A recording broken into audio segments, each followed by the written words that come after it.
Can a nation, born from the very ashes of human cruelty, truly endure? Can a sanctuary, founded for those who had escaped the chains of slavery, survive centuries of turmoil, conflict, and profound hardship? This is the extraordinary and often heartbreaking story of Sierra Leone.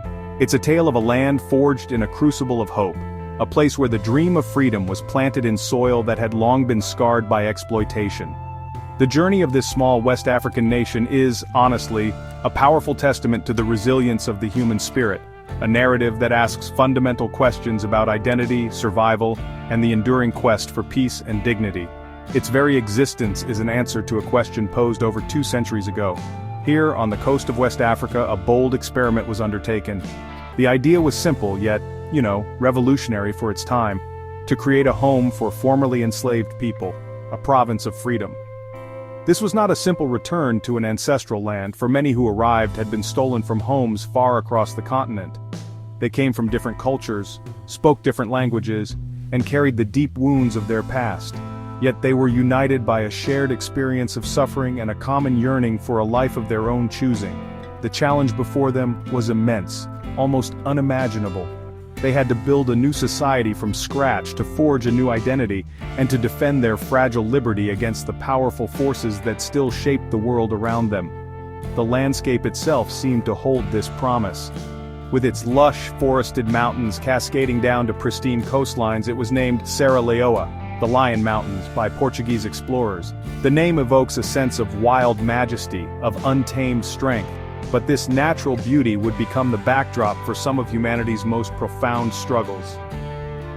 The story of Sierra Leone is woven into its very geography, from the bustling port of its capital, Freetown, to the remote diamond fields in its interior. Every river and every hill seems to bear witness to the cycles of hope and despair, of construction and destruction, that have defined its remarkable history.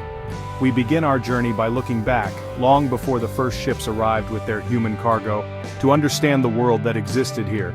To truly appreciate the magnitude of what was built and what was lost, we must first explore the ancient cultures that called this land home. It is in their traditions, their social structures, and their deep connection to the environment that we find the original foundations of Sierra Leone. This is not just a story of slavery and its aftermath. It is the story of a land and its people, whose history is as deep and complex as the rainforests that shelter its interior. The audacious experiment of Freetown was just one chapter in a much longer, more intricate saga. Long before European sails appeared on the horizon, this region of West Africa was a vibrant tapestry of human life. It was a land of ancient kingdoms and sophisticated societies, each with its own unique customs, spiritual beliefs, and systems of governance. The Temne people, skilled traders and farmers, dominated the coastal areas and the northern plains. They established powerful chiefdoms and cultivated a deep relationship with the land, really understanding its rhythms and its bounty. Their communities were built on strong kinship ties, and their leaders were respected custodians of tradition, responsible for maintaining social harmony and mediating disputes. Their world was one of order and deep cultural richness. In the southern and eastern forests lived the Mende, known for their remarkable artistic traditions and their complex secret societies, such as the Poro for men and the Sande for women. These societies were not merely social clubs, they were the central institutions of community life. They educated the young, instilling in them the values, laws, and knowledge needed to become responsible adults. Through elaborate masquerades, music, and storytelling, they passed down their history and their worldview from one generation to the next.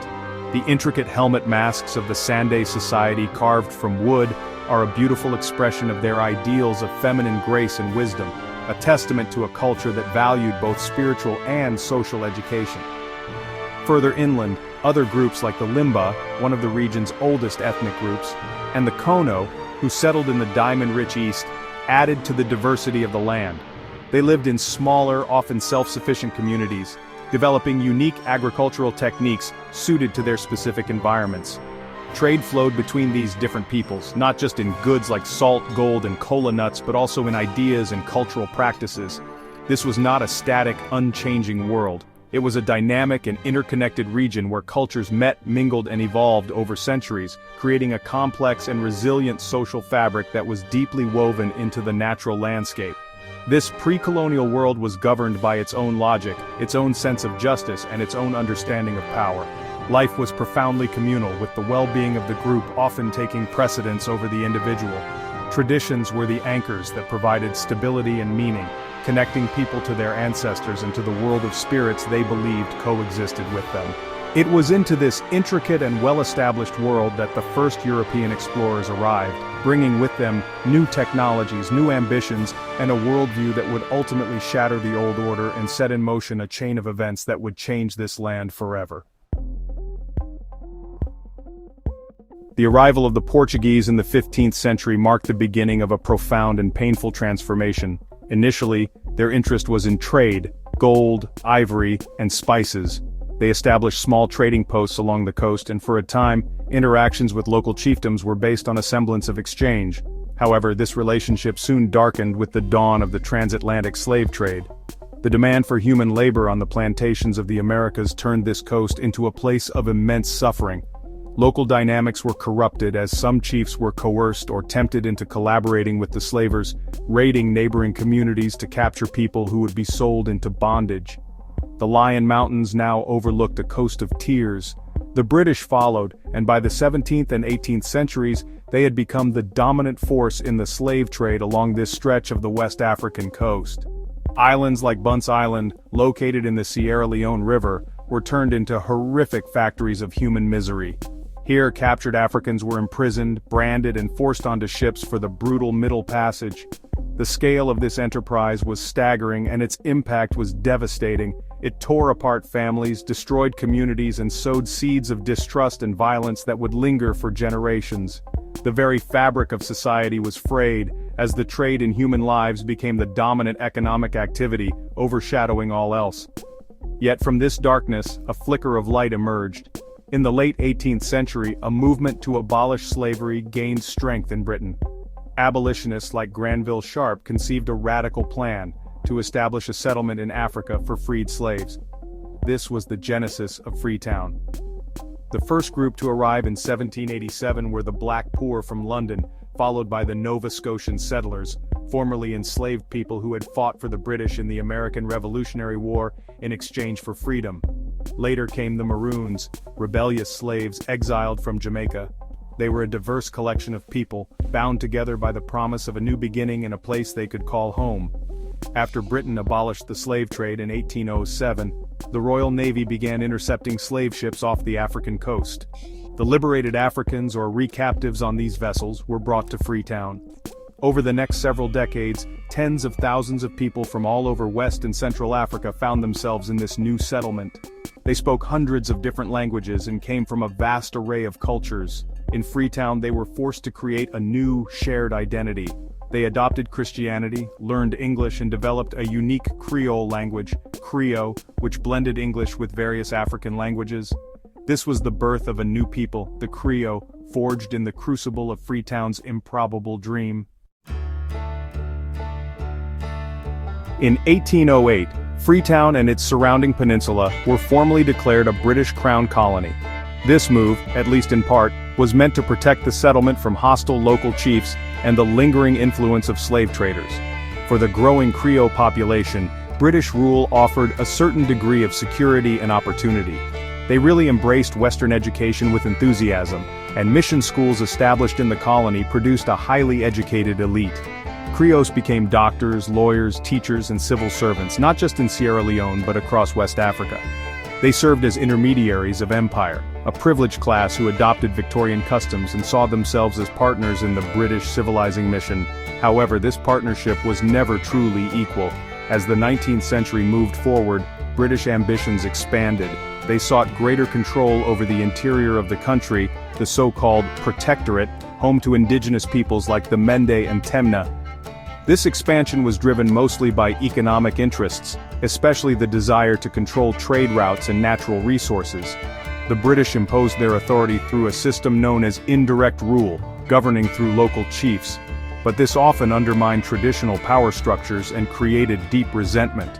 The colony of Freetown and the Protectorate of the Interior were governed as two separate entities, and this created a deep and lasting division that would have significant consequences for the nation.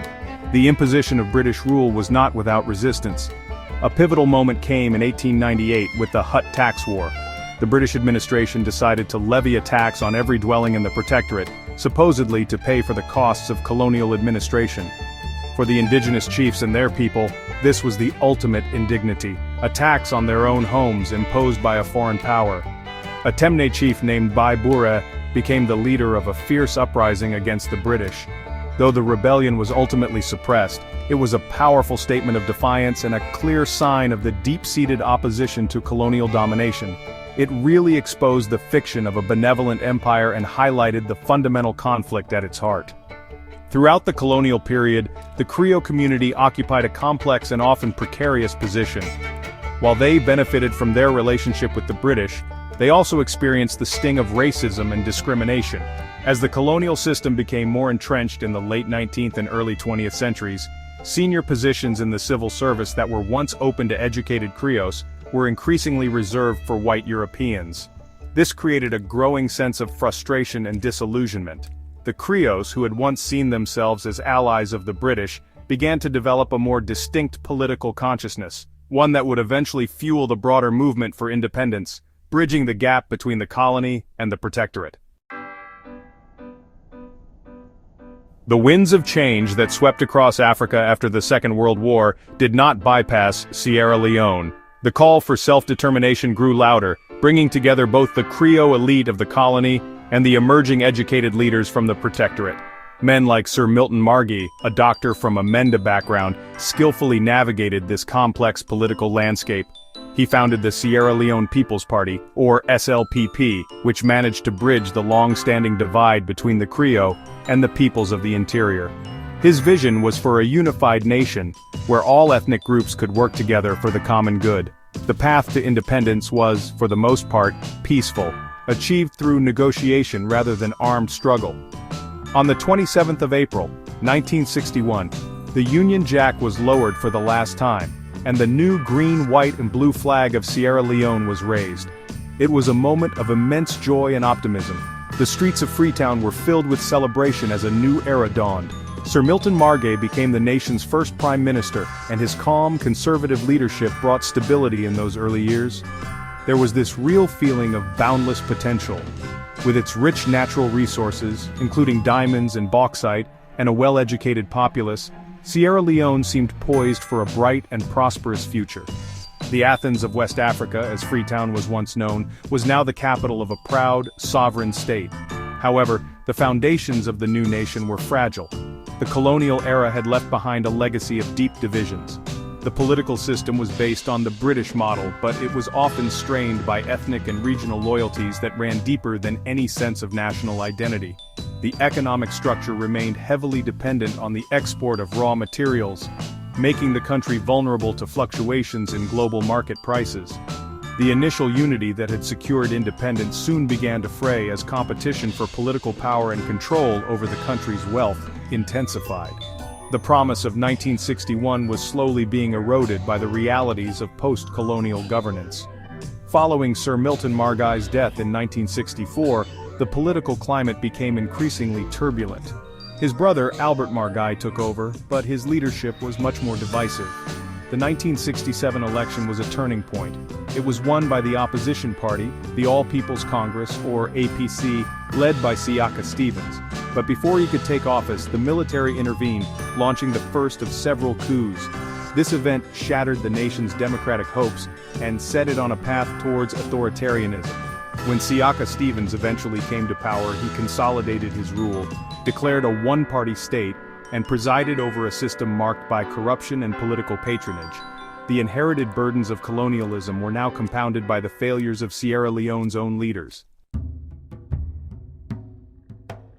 The political decay under the one-party rule of the APC created a fertile ground for conflict. Decades of corruption had hollowed out state institutions. The nation's immense diamond wealth, instead of funding schools and hospitals, was siphoned off by a small, powerful elite, creating vast inequality and widespread youth unemployment. A whole generation of young people grew up with no hope, no future, and they felt completely disenfranchised. It was this deep well of frustration and anger that a former army corporal named Fode Sanko and his Revolutionary United Front, or RUF, would exploit when they crossed the border from Liberia in March 1991, igniting a civil war that would last for over a decade. The war that followed was one of unimaginable brutality. The RUF, backed by Liberia's Charles Taylor, did not fight for any clear political ideology. Instead, they waged a campaign of terror against the civilian population. Their goal was to control the diamond-producing regions of the East and to sow chaos. They became infamous for their signature atrocity, the amputation of limbs. Hacking off the hands, arms and legs of men, women and children was a deliberate tactic, designed to spread fear and to terrorize communities into submission. The RUF also forcibly recruited thousands of child soldiers, drugging them and forcing them to commit horrific acts, stealing their innocence, and turning them into instruments of war. The nation plunged into a state of anarchy. The national army was weak, corrupt, and ill-equipped to fight the insurgency. At times, government soldiers and various rebel factions were indistinguishable, all preying on the very people they were supposed to protect. The conflict was a complex web of shifting alliances, with multiple armed groups fighting for control of territory and resources. For ordinary Sierra Leoneans, it was a living nightmare. Millions were displaced from their homes, becoming refugees in neighboring countries or seeking shelter in overcrowded camps. The social fabric of the nation was torn to shreds, and the dream of 1961 had become a distant, painful memory. The international community was slow to respond, but eventually the sheer scale of the humanitarian crisis could no longer be ignored. Nigerian-led Ikomoji peacekeepers intervened, and later, a United Nations mission was deployed. The British military also played a crucial role in 2000, intervening decisively to support the UN and the Sierra Leonean government, turning the tide of the war. After years of failed peace accords and unimaginable suffering, the conflict was finally declared over in January 2002. The war had claimed an estimated 50,000 lives and left the country's infrastructure and its soul in ruins. The descent into darkness was over, but the long and arduous journey back to the light was just beginning. In the aftermath of the war, Sierra Leone faced a monumental task to heal a deeply traumatized nation. A crucial first step was to confront the horrors of the past. The Sierra Leone Truth and Reconciliation Commission was established not to punish, but to create a historical record of the conflict. It provided a platform for victims and perpetrators alike to share their stories, to speak of their pain, and to seek forgiveness. This painful but necessary process helped foster a sense of shared understanding and laid a foundation for national healing. Alongside this, the Special Court for Sierra Leone was set up to prosecute those who bore the greatest responsibility for the atrocities, ensuring that there would be no impunity for war crimes. With peace secured, the focus shifted to rebuilding the country from the ground up. The democratic process was painstakingly restored, with a series of successful and largely peaceful elections. The institutions of the state, which had completely collapsed, had to be reconstructed. Schools and clinics were rebuilt, often with the help of international partners. Former combatants, including thousands of child soldiers, were disarmed and given support to reintegrate into their communities. It was a slow and challenging process, filled with setbacks, but driven by the overwhelming desire of the people for a lasting peace. The resilience of ordinary Sierra Leoneans, their capacity to forgive and to look forward, was the most powerful force for recovery. Today, Sierra Leone is a nation transformed. The scars of the war are still visible, but they are no longer the defining feature of the country. The vibrant sounds of life have returned to the streets of Freetown.